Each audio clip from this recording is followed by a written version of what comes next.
दोस्तों नमस्कार, स्वागत है आप सभी के। अगर फिर से आई चलते हैं राजस्थान सुबह की ताजा खबरों की ओर, लेकिन उससे पहले अगर आपने अभी तक इस चैनल को सब्सक्राइब नहीं किया तो सब्सक्राइब कर लें, जिससे कि आपको राजस्थान सुबह की ताजा खबर रोजाना मिलती रहे। पहली बड़ी खबर, बाड़मेर में सारा इंडिया के एजेंट ने 11 फरवरी की रात कुएं में कूदकर सुसाइड कर ली।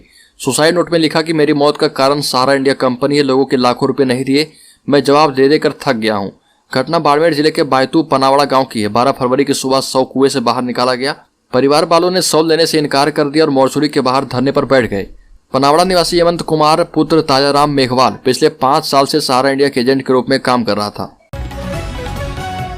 राजस्थान में 20,000 स्टाम्प विक्रेताओं के रजिस्टर को ऑनलाइन किया जाएगा। इसमें मोबाइल ऐप में ऑनलाइन स्टाम्प खरीदने वाले व्यक्ति के आधार नंबर, नाम, पता, मोबाइल नंबर भरे जाएंगे। महानिरीक्षक पंजीयन मुद्रांक विभाग ने योजना के पायलट प्रोजेक्ट के तहत हनुमानगढ़, सीकर, जोधपुर और उदयपुर में शुरू किया है। सभी जिलों में ऑनलाइन ऐप पूरी तरह लागू नहीं होने तक वेंडर्स पहले की तरह ही रजिस्टर में डिटेल भरेंगे। योजना को लागू करने को लेकर एनआईसी की राज्य इकाई मॉनिटरिंग कर रही है। पंजीयन एवं मुद्रांक विभाग के अधिकारियों का कहना है कि वेंडर्स रजिस्टर को जमा करवाने में देरी करते हैं, इसलिए ऐसी व्यवस्था की गई है। पीएम मोदी ने राज्य के पाले में डाली ईआरसीपी की गेंद, बोले एमपी राजस्थान में सहमति बनेगी तो केंद्र सरकार गंभीरता से विचार करेगी। ईस्टर्न ने राजस्थान केनाल प्रोजेक्ट को लेकर केंद्र और राज्य की रस्साकसी जारी है। दौसा में दिल्ली मुंबई एक्सप्रेसवे के सोहना दौसा खंड का लोकार्पण करने आए प्रधानमंत्री मोदी ने ईआरसीपी की गेंद राज्य के पाले में डाल दी। इसके बाद शाम को मुख्यमंत्री अशोक गहलोत ने प्रधानमंत्री मोदी के नाम ट्वीट करते हुए लिख दिया कि माननीय प्रधानमंत्री जी, आपने आज अच्छा अवसर गवा दिया। आप पिछले विधानसभा चुनाव से पहले किए गए पूर्वी राजस्थान नहर परियोजना ईआरसीपी को राष्ट्रीय परियोजना का दर्जा देने के आश्वासन को पूरा करते तो प्रदेश की जनता स्वागत करती।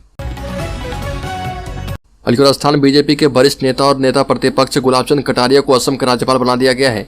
79 साल के कटारिया को राज्यपाल बनाकर राजस्थान बीजेपी नेताओं को भावी बदलाव के संकेत दे दिए गए। बीजेपी में उम्रदराज नेताओं की जगह नई पीढ़ी के नेताओं को आगे लाने के हिसाब से इसे शुरुआत माना जा रहा। राजनीतिक जानकार तो उम्रदराज नेताओं को सम्मानित तरीके से मार्गदर्शक मंडल में भेजने की शुरुआत मान रहे। राजस्थान में 48,000 शिक्षकों की भर्ती। राजस्थान कर्मचारी चयन बोर्ड की ओर से 25 फरवरी से 1 मार्च तक होने वाली इस भर्ती परीक्षा का टाइम टेबल जारी कर दिया गया है। ये भर्ती परीक्षा 2 पारियों में आयोजित होगी। 25 फरवरी को पहली पारी में लेवल 1 और 25 फरवरी को दूसरी पाली से 1 मार्च तक लेवल 2 सीधी भर्ती परीक्षा के 8 पेपर होंगे। राजस्थान प्राथमिक और उच्च प्राथमिक विद्यालय अध्यापक सीधी भर्ती 2022 के अंतर्गत गैर अनुसूचित क्षेत्र और अनुसूचित क्षेत्र में लेवल 1 और लेवल 2 के कई पदों पर सीधी भर्ती के लिए पात्र अभ्यर्थियों के लिए फाइनल टाइम टेबल जारी कर दिया गया है। पूर्व राज परिवार सदस्य विक्रम सिंह नाचराम ने ठोकी ताल। एमएलए चुनाव के लिए बीजेपी से उतरे मैदान में, कहा कि 36 कौम का प्यार है साथ। प्रदेश में विधानसभा चुनाव का साल चल रहा और इस चुनावी साल में बीजेपी और कांग्रेस की तरफ से एमएलए के दावेदार तैयार हो रहे। इसी कड़ी में जैसलमेर के पूर्व राज परिवार के सदस्य विक्रम सिंह नाचना ने भी एमएलए की टिकट के लिए अभी से दावेदारी पेश कर दी है। चुनाव लड़ने की घोषणा करते हुए बीजेपी से जैसलमेर विधानसभा के लिए टिकट की दावेदारी की और बताया कि वो पिछले 15 सालों से बीजेपी से जुड़े हैं और इस पार्टी के लिए काम कर रहे। इस बार वो विधानसभा चुनाव में जैसलमेर विधानसभा से बीजेपी से एमएलए के लिए मैदान में उतर चुके हैं। जयपुर में आप कार्यकर्ताओं पर वो लाठीचार्ज केंद्र सरकार के खिलाफ कर रहे थे। प्रोटेस्ट प्रभारी मिश्रा समेत 2 दर्जन कार्यकर्ता गिरफ्तार। राजस्थान में चुनावी साल शुरू होने के साथ ही आम आदमी पार्टी एक्टिव मोड में आ गई है। आम आदमी पार्टी की ओर से केंद्र की मोदी सरकार और उद्योगपति गौतम अडानी के खिलाफ विरोध किया जा रहा था। इस दौरान जैसे ही प्रोटेस्टर्स की विरोध रैली साकार मार्ग से बीजेपी ऑफिस की ओर रवाना हुई, पुलिस ने लाठीचार्ज कर उन्हें खदेड़ दिया, जिसमें आधा दर्जन से ज्यादा प्रदर्शनकारियों को चोट आई है। इस दौरान पुलिस ने विनय मिश्रा समेत 2 दर्जन से ज्यादा कार्यकर्ताओं को गिरफ्तार भी कर लिया। चोमू में रुपये के लेन देन को लेकर हुई कहासुनी के चलते युवक ने दिन दहाड़े क्लिनिक चलाने वाले दशरथ सिंह शेखावत का मर्डर कर दिया। युवक चादर में लोहे का सरिया छिपाकर लाया था। सिर में चोट लगने से वह गंभीर रूप से घायल हो गया, जिसको लोगों ने हॉस्पिटल पहुंचाया। इलाज के दौरान उसकी मौत हो गई। मामला जयपुर जिले के रेनबाल थाना इलाके का है।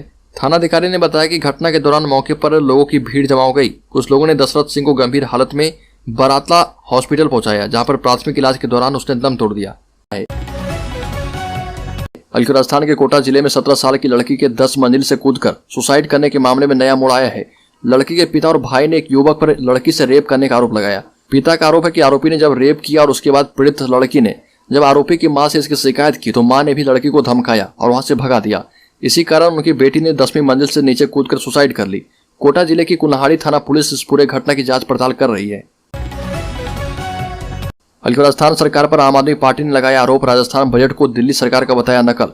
राजस्थान में इस साल विधानसभा के चुनाव होने वाले हैं और इस चुनावी साल में 10 फरवरी को गहलोत सरकार ने अपने कार्यकाल का अंतिम बजट पेश किया है। इस चुनावी साल में बजट में की गई घोषणा को लेकर आम आदमी पार्टी ने गहलोत सरकार पर नकल करने का आरोप लगाया। राजस्थान सरकार के बजट पर आम आदमी पार्टी के योगेंद्र गुप्ता मीडिया प्रभारी ने मुख्यमंत्री गहलोत पर नकल करने के आरोप लगाते हुए बजट को दिल्ली सरकार के बजट की नकल बताया और कहा कि राजस्थान में दिल्ली की तर्ज पर बिजली के बिल में 100 यूनिट फ्री करने की बात कही और यह भी कहा कि 300 यूनिट तक 2028 तक लेकर जाना चाहते हैं। राजस्थान को मई से मिलेगी वंदे भारत ट्रेन की सौगात। जयपुर रेलवे स्टेशन के आधुनिकीकरण पर खर्च होंगे 717 करोड़। राजस्थान को मई में देश की सबसे तेज दौड़ने वाली ट्रेन वंदे भारत की सौगात मिलेगी और यह बात रेल मंत्री अश्विनी वैष्णव ने कही है और कहा कि राजस्थान को मई में वंदे भारत ट्रेन की मिल जाएगी और यह भी कहा कि वन स्टेशन वन प्रोडक्ट की थीम पर रेलवे काम कर रहा, जिसमें प्रतिदिन 13,000 ट्रेनों का संचालन हो रहा और 12 लाख रोजगार रेलवे दे भी रहा। राजस्थान में वन मंत्री से बातचीत के बाद वन कर्मियों ने समाप्त की हड़ताल। खुल सकते हैं उद्यान। कर्मचारी संयुक्त संघर्ष समिति के बैनर पर पिछले 6 दिनों से चल रहा आंदोलन वन मंत्री हेमाराम चौधरी से वार्ता के बाद वापस ले लिया गया। और आपको बता दें कि प्रदेश के वन विभाग के कर्मचारी अपनी विभिन्न मांगों को लेकर पिछले कई दिनों से अलग अलग जिले में प्रोटेस्ट कर रहे थे। कर्मचारियों के आंदोलन के चलते पिछले 6 दिनों से राजस्थान के सभी पार्क आम लोगों के लिए बंद थे। राजस्थान के कोटा, अजमेर, जोधपुर सहित कई पार्कों में अवकाश के चलते नेशनल पार्कों और बायोलॉजिकल उद्यानों के बाहर लोगों की भारी भीड़ जुटी थी। केंद्रीय जल शक्ति मंत्री गजेंद्र सिंह शेखावत ने भारतीय रिजर्व बैंक की एक रिपोर्ट का हवाला देते हुए कहा कि राजस्थान आर्थिक आपात के कगार पर खड़ा है। केंद्रीय मंत्री गजेंद्र सिंह शेखावत सर्किट हाउस में पत्रकारों को संबोधित करते हुए कहा कि राजस्थान में सरकारी कर्मचारियों को वेतन का संकट आ सकता है और आरबीआई की रिपोर्ट का जिक्र करते हुए कहा कि एक नोट में लिखा कि देश के पड़ोसी पाकिस्तान और श्रीलंका की तरह राजस्थान भी आर्थिक कुप्रबंधन के रास्ते पर जा रहा। पिछले 4.5 साल में गहलोत ने प्रदेश को आर्थिक संकट के गर्त में धकेल दिया। इस बार राज्य सरकार का यह बजट भी चुनावी लॉलीपॉप के सिवाय कुछ नहीं है। शेखावत ने कहा कि राज्य में प्रति व्यक्ति 23,000 रुपए कर्ज बढ़कर 1 साल में 70,000 पार हो जाएगा। यह भी कहा कि जो सरकार 100 रुपए कमाती है और 125 खर्च करती है, कल्पना कर सकते हैं कि उनकी स्थिति क्या होगी।